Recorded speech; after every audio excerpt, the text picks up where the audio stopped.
ರೀತಿ ನಿಮ್ಮ ಮಕ್ಕಳಿಗೆ ಬರೋ ವರ್ಷದಲ್ಲಿ ರ್ಯಾಂಕ್ ಎಂದು ಶಾಲೆಯಲ್ಲಿ ಯಾರು ಬಂದಾರೋ ಅವ್ರಿಗೂ ಒಂದು ಬಹುಮಾನವನ್ನು ನಾನು ಇದೇ ಸ್ಟೇಜಲ್ಲಿ ಬಂದು ಕೊಡೋಕ್ಕೆ ಇದು ಮಾಡ್ತೀನಿ. ಎಲ್ರಿಗೂ ನಮಸ್ಕಾರ. ಚೈತನ್ಯ ವಿದ್ಯಾಕೇತನ ಶಾಲೆಯ ಶಾಲಾ ವಾರ್ಷಿಕ ಸಮಾರಂಭಕ್ಕೆ ಆಗಮಿಸಿರುವ ನಮ್ಮ ಗೌರವ ಅಧ್ಯಕ್ಷರಾದ ನಾರಾಯಣಪ್ಪನವರೇ, ಅದೇ ರೀತಿ ಮಾಜಿ ಅಧ್ಯಕ್ಷರಾದ ಮಾಜಿ ಅಧ್ಯಕ್ಷರಾದ ವಾಸುದೇವರವರೇ, ಅದೇ ರೀತಿ ನಮ್ಮ ಶಿಕ್ಷಣಾಧಿಕಾರಿಗಳಾದ ಮೋಹನ್ ಬಾಬಾ ಸರ್, ಅದೇ ರೀತಿ ನಮ್ಮ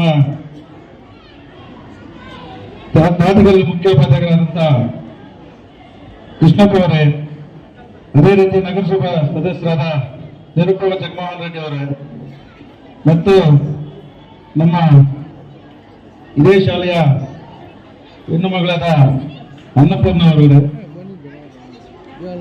ಏನಿವತ್ತು ಶಾಲಾ ವಾಸಕ್ಕೆ ನಮ್ಮ ನಾರಾಯಣಪ್ಪ ಮೇಷ್ಟ್ರು ಮತ್ತು ಅವರ ಸಿಬ್ಬಂದಿಯವರು ಹಿಂಗೆ ಶಾಲಾ ವಾಸ್ತುಕೋಸಕ್ಕೆ ಬರಬೇಕು ಅಂತ ಕೇಳಿದಾಗ ನನಗೆ ಗೊತ್ತಾಯ್ತು ಅವತ್ತ ನಾರಾಯಣ ಸಭಾದ ಸ್ಕೂಲ್ ಇದೆ ಅಂತ. ಆವತ್ತಂದ್ರೆ ಸರ್ ನೀವು ಕರೆಯೋದು ದೊಡ್ಡದು, ಯಾಕಂದರೆ ನಿನ್ನ ಶಿಷ್ಯ ಕೂಡ ನಾನು ಕೂಡ ನಮ್ಮ ನಾರಾಯಣ ಮಾಸ್ಟರ್ ಅವರ ಶಿಷ್ಯ. ಹೆಂಗಂದ್ರೆ 5ನೇ ತರಗತಿಯಲ್ಲಿ ನಗವಾರದಲ್ಲಿ ಓದ್ತಾ ಇದ್ದೆ. ಎಲ್ಲಿ ಕ್ಯಾಂಪ್ ನಡೆದ್ರು ನಾವು ಇಂಥ ಕ್ಯಾಂಪ್ ನಡೆದ್ರೆ ನನ್ನ ಜೊತೆಲಿ ಕರ್ಕೊಂಡು ಹೋಗ್ತಾ ಇದ್ದೆ. ಎಲ್ಲಿ ಕ್ಯಾಂಪ್ ನಡೆದ್ರು ನನ್ನ ಜೊತೆಯಲ್ಲೇ ಕರ್ಕೊಂಡು ಹೋಗಿ ಅಲ್ಲಿ ನನಗೆ ಯಾವ ಒಳ್ಳೆಯ ಒಂದು ವಿದ್ಯಾಭ್ಯಾಸ ಬುದ್ಧಿ ಕಲಿಸಿದ್ದಾರೆ ನಮ್ಮ ನಾರಾಯಣಪ್ಪ ಮಾಸ್ಟರ್. ಆ ಥರ ಒಂದು ನಮ್ಮ ನಾರಾಯಣ ಸಾಹೇಬ್ ಅವರು ಕರೆದಾಗ ಇಲ್ಲ ಅನ್ನೋಂತ ಕೇಳಲ್ಲ, ಬೇರೆ ಪ್ರೋಗ್ರಾಮ್ ಇದ್ರೂ ಸಹ ಬರ್ತೀವಿ ಸರ್ ಅಂತೇಳಿ ಇವತ್ತು ಬಂದಿದ್ದೀವಿ. ಅಂತ ಒಂದು ಶಾಲೆಯನ್ನು ನಡೆಸ್ತಾರ ನಾರಾಯಣಪ್ಪ ಸರ್ಗೆ ನಿಜವಾಗ್ಲೂ ಎಲ್ಲರೂ ಧನ್ಯವಾದಗಳು ಹೇಳ್ತೀವಿ. ಅದೇ ರೀತಿ ಅನ್ನಪೂರ್ಣ ಬಗ್ಗೆ ಹೆಣ್ಣು ಮಗಳ ಬಗ್ಗೆ ಎಲ್ಲರೂ ಹೇಳ್ತಾರಲ್ವ. ಯಾಕೆ ಹೇಳ್ತಾರೆ ಅಂದ್ರೆ ಮಾಡಿರುವ ಒಳ್ಳೆಯ ಒಂದು ಸಾಧನೆಯಿಂದ ಎಲ್ಲರೂ ನಿಮ್ಮ ಹೆಸರು ಹೇಳ್ತಾ ಇದ್ದಾರೆ. ಅಂದ್ರೆ ಇವತ್ತು ನಮ್ಮ ಸ್ಕೂಲ್ಗೂ ಒಂದು ಹೆಸರಿದೆ, ಒಳ್ಳೆಯ ಹೆಸರಾಯಿತು. ಏನಂದ್ರೆ ನಮ್ಮ ಅನ್ನಪೂರ್ಣ ಅವರ ತಂದೆ ನಾನು ಸ್ನೇಹಿತರು ಇದ್ರು. ಬಹಳ ಕಷ್ಟ ಬಿದ್ದು ಮಕ್ಕಳನ್ನ ಎಜುಕೇಶನ್ ಮಾಡಿಸಿ ಇಷ್ಟೊಂದು 4 ಜನ ಕೂರಿಸ್ಕೊಂಡು ಅವರಿಬ್ಬರನ್ನ ಇಲ್ಲಿ ಕರೆಸಿ ಒಂದು ಸನ್ಮಾನ ಮಾಡಿದ್ರೆ ಅವ್ರಿಗೆ ಅದಕ್ಕನ್ನ ಖುಷಿ ಅಂತಿಲ್ಲ.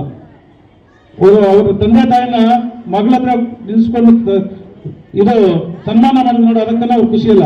ನನಗೆ ನಿಜವಾಗ್ಲೂ ಅನಿಸ್ತತೆ ಸೋಮನ ಎಷ್ಟು ಅದೃಷ್ಟ ಅಂತನೋ, ಇಂಥ ಹೆಣ್ಮಕ್ಳು ಕರ್ನಾಟಕದಲ್ಲಿ 9 ಗೋಲ್ಡ್ ಮೆಡಲ್ ಅನ್ನು ತಗೊಂಡಿದ್ದಾರೆ ಅಂದ್ರೆ ನಮ್ಗೆ ಒಳ್ಳೆಯ ಒಂದು ನಮ್ಮ ತಾಲೂಕುಗ ನಮ್ಮ ಶಾಲೆಗೆ ಒಳ್ಳೆಯ ಹೆಸರು ಬಂತು ಅಂತ. ಇದೇ ಶಾಲೆಯಲ್ಲಿ ಓದಿ ಒಂದು ಹೆಣ್ಣು ಮಕ್ಕಳು ನಮ್ಮ ತಾಲೂಕಿಗೆ ಒಂದು ಒಳ್ಳೆಯ ಹೆಸರು ತಂದು ಗೋಲ್ಡ್ ಮೆಡಲ್ ತಂದ್ರೆ ನಮ್ಮ ಮಕ್ಕಳು ಬರುವ ದಿನಗಳಲ್ಲಿ ಈ ತರ ಬರಲಿ ಅಂತ ನಮ್ಮ ಪೋಷಕರೆಲ್ಲರೂ ಅಂತಾರೆ.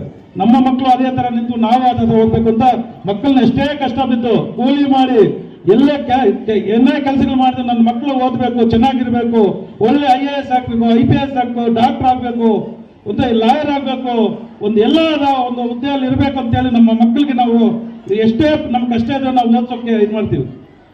ಆ ಥರ ಇವತ್ತು ನಮ್ಮ ಹೆಣ್ಮಗಳು ಈ ಶಾಲೆಯಲ್ಲಿ ಓದಿದ್ದಕ್ಕೆ, ಈ ಶಾಲೆಯಲ್ಲಿ ಓದಿ ನಮ್ಮ ಕರ್ನಾಟಕದಲ್ಲಿ 9 ಗೋಲ್ಡ್ ಮೆಡಲ್ ತಂದಿದ್ದಕ್ಕೆ ನನ್ನಿಂದ ಒಂದು ಲ್ಯಾಪ್ಟಾಪ್ ಅನ್ನು ಉಚಿತ ಕೊಡಿಸೋಕ್ಕೆ ರೆಡಿ ಮಾಡ್ತೀವಿ. ಅದು ನಮ್ಮಿಂದ ಅಂತಲ್ಲ, ನಮ್ಮ ಸ್ಕೂಲಿಂದ ಕೊಡ್ತಾ ಇದ್ದೀವಿ. ಯಾಕೆ ಹೇಳಿದ್ರೆ ಈ ಶಾಲೆಯಲ್ಲಿ ಓದಿ ಈ ಶಾಲೆಯಲ್ಲಿ ಅಷ್ಟು ದೊಡ್ಡ ಒಂದು ಸಾಧನೆಯನ್ನು ಮಾಡಿದ್ದಕ್ಕೆ ಈ ಶಾಲೆಯಿಂದ ಒಂದು ಲ್ಯಾಪ್ಟಾಪ್ ಕೊಟ್ಟಂಗಾಯ್ತು. ಅದೇ ರೀತಿ ನಿಮ್ಮ ಮಕ್ಕಳಿಗೆ ಬರೋ ವರ್ಷದಲ್ಲಿ ರ್ಯಾಂಕ್ ಇದು ಶಾಲೆಯಲ್ಲಿ ಯಾರು ಬಂದಾರೋ ಅವ್ರಿಗೂ ಒಂದು ಬಹುಮಾನವನ್ನು ನಾನು ಇದೇ ಸ್ಟೇಜಲ್ಲಿ ಬಂದು ಕೊಡೋಕ್ಕೆ ಇದು ಮಾಡ್ತೀನಿ. ಯಾಕಂದ್ರೆ ಮಕ್ಕಳಿಗೆ ಒಂದು ಉತ್ಸಾಹ ಕೊಡಬೇಕು, ನಾನು ಚೆನ್ನಾಗಿ ಓದಬೇಕು, ನಾನು ಆ ಥರ ಒಂದು ಗೋಲ್ ಮಾಡಿ ತಗೋಬೇಕು, ಒಂದು ಒಳ್ಳೆ ಹೆಸರು ತಗೊಂಡ್ಬರ್ಬೇಕಂತ ನಮ್ಮ ಪೋಷಕರು ಪ್ರೋತ್ಸಾಹ ಕೊಡಬೇಕು. ವಾಸುದೇವರು ಸರ್ ಅವ್ರು ಹೇಳ್ದಂಗೆ ಯಾವತ್ತೇ ಆಗಲಿ ಮೊಬೈಲ್ನಲ್ಲಿ ಕಂಟ್ರೋಲ್ ಮಾಡಬೇಕು. ಮೊಬೈಲಿಂದ ಇವತ್ತು ಕಣ್ಣು ಎಷ್ಟು ಆಗಿದೆ ಅಂದರೆ ಡಾಕ್ಟರ್ ಹೇಳ್ತಾರೆ 55% ಮಕ್ಕಳಿಗೆ ಕಣ್ಣಿನ ಪ್ರಾಬ್ಲಮ್ ಇದೆ ಅಂತ ಹೇಳ್ತಾರೆ ಮಕ್ಕಳಿಗೆ. ಯಾಕಂದ್ರೆ ಲೈಟಿಂಗ್ ಇಟ್ಕೊಂಡು ನೋಡಿ ನೋಡಿ ನೋಡಿ ಆ ಥರ ಪ್ರಾಬ್ಲಮ್ ಆಗ್ತದೆ. ಅಂಥ ಪ್ರಾಬ್ಲಮ್ ಇರುವಾಗ ನಾವು ಮೊಬೈಲನ್ನು ಕಂಟ್ರೋಲ್ ಮಾಡಿ ಹುಡುಗರು ಮನೆಗೆ ಬಂದ ತಕ್ಷಣ ಟೀಚರ್ಸ್ ಏನು ಹೋಮ್ವರ್ಕ್ ಕೊಟ್ಟಿದ್ದಾರೋ ಅದನ್ನು ಬರೀಬೇಕು. ಇಲ್ಲಾಂದ್ರೆ ಫೋನ್ ಮಾಡ್ತೀನಿ ಮೇಡಮ್ಗೆ, ಇಲ್ಲ ನೀವು ಬರೀಲ್ಲ ಮೇಡಮ್ ಎಷ್ಟು ಫೋನ್ ಮಾಡ್ತೀನಿ ಅಂತ ಹೇಳಿದ್ರೆ ಅವ್ರು ಫೋನ್ ಬುಕ್ಕೆ ಎತ್ಕೊಂತ ಫೋನ್ ಎತ್ಕೊಳ್ಳಲ್ಲ. ನೀವು ನೋಡಿ ಬೇಕಾದ್ರೆ ಮೇಡಮ್ ಫೋನ್ ಮಾಡ್ತೀನಿ ಅಂದ್ರೆ ಗಲಾಟೆ ಮಾಡಲ್ಲ ಅವರು. ಆ ಥರ ನಮ್ಮ ಮಕ್ಕಳು ಕೂಡ ನಾವು ಆ ಥರ ನಾವು ಮನೆಯಲ್ಲಿ ಇನ್ವಾಲ್ವ್ ಮಾಡಬೇಕು. ಎಸ್ಟೇಟ್ ಕ್ಲಾಸಲ್ಲಿ ಮಾಡ್ತಾರೆ. ಇವತ್ತು ಈ ಶಾಲೆಯಲ್ಲಿ ನಮ್ಮ ನಾನು ರೋಟರಿ ಅಧ್ಯಕ್ಷರಾಗಿ ನಮ್ಮ ಈ ಶಾಲೆಗೆ ರೋಟರಿ ಕೋಲಾರ ಡಿಸ್ಟಿಕ್ ಅಲ್ಲಿ ಅವಾರ್ಡ್ ಕೂಡ ಬಂದಿದೆ. ಈ ಶಾಲೆಗೆ ಒಳ್ಳೆ ಶಾಲೆ, ಒಳ್ಳೆ ಒಂದು ಮಕ್ಕಳು, ಒಂದೇ ಒಂದು ವಿದ್ಯಾಸಂಸ್ಥೆ ಒಂದು ಇದೆ ಅಂತ ರೋಟರಿಯಿಂದ ಕೋಲಾರ ಡಿಸ್ಟಿಕ್ ಅಲ್ಲಿ ಅವಾರ್ಡ್ ಬಂದಿದೆ. ಹೌದಾ ಸರ್? ಬಂದಿದೆ. ಈ ತರ ನಮಗೆ ಒಳ್ಳೆ ಒಂದು ಸ್ಕೂಲ್ ಸಿಕ್ಕಿರೋದು ನಮ್ಮ ಅದೃಷ್ಟ. ನಮ್ಮ ಮಕ್ಕಳನ್ನ ಇದೇ ತರ ಇದು ಮಾಡಿಸ್ಬೇಕು.